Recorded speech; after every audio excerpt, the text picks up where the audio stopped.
అదేంటో ముస్లింలు కనుక వాళ్ళు ఏ ప్రార్థనలైనా ఏమైనా ఏ టైం పెట్టి చేసుకుంటాం అంటే ఆ టైం నో అబ్జెక్షన్. క్రిస్టియన్స్ ఏ రోజు ప్రార్థనలు చేసుకుంటామన్నా నో అబ్జెక్షన్. ఒక్క హిందువులకి మాత్రమే ఆంక్షలు ఎందుకు ఉంటాయో అర్థం కాదు. వినాయక చవితి రోజున మనం పొద్దునుంచి సాయంత్రం దాకా ఇంట్లో పూజలు, ఆ తర్వాత భోజనాలు ఇవన్నీ అయ్యేటప్పటికీ మధ్యాహ్నం సాయంత్రం అయిపోతుంది. సాయంత్రం 4-5 తర్వాత పందిళ్ళు చూడటానికి వెళ్తాం. ఇది సహజ సిద్ధమైనటువంటి పరిణామం. కానీ వినాయక చవితికి సంబంధించినటువంటి కార్యక్రమానికి 6 తర్వాతన ఏ సందడి ఉండకూడదు అని చెప్పి తెలంగాణ ప్రభుత్వం ఎందుకు నిర్ణయం తీసుకుందో తెలియదు. హైదరాబాద్లో వినాయకుడి మండపాలు ఏర్పాటు చేసి తప్పనిసరిగా అనుమతి తీసుకోవాలన్నారు పోలీసులు. నో డౌట్ మంచిది. ఆగస్టు 27 నుంచి సెప్టెంబర్ 6 వరకు ఒక పోలీస్ వెబ్సైట్ ఇచ్చారు, అందులో అప్లై చేసుకోమన్నారు. 2 బాక్సుల టైపు లౌడ్ స్పీకర్లు మాత్రం వాడాలన్నారు. Very good.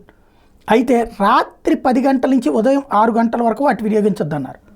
అంతవరకు బాగానే ఉంది. 10 అన్న దగ్గర నుంచినే సమస్య. 6 దాకా పొద్దున పూట్ల అంటే నో డౌట్ అందులో. అయితే 10 దగ్గర నుంచి అన్నప్పుడు పబ్లిక్ ఉద్దేశంతో అంటున్నారు.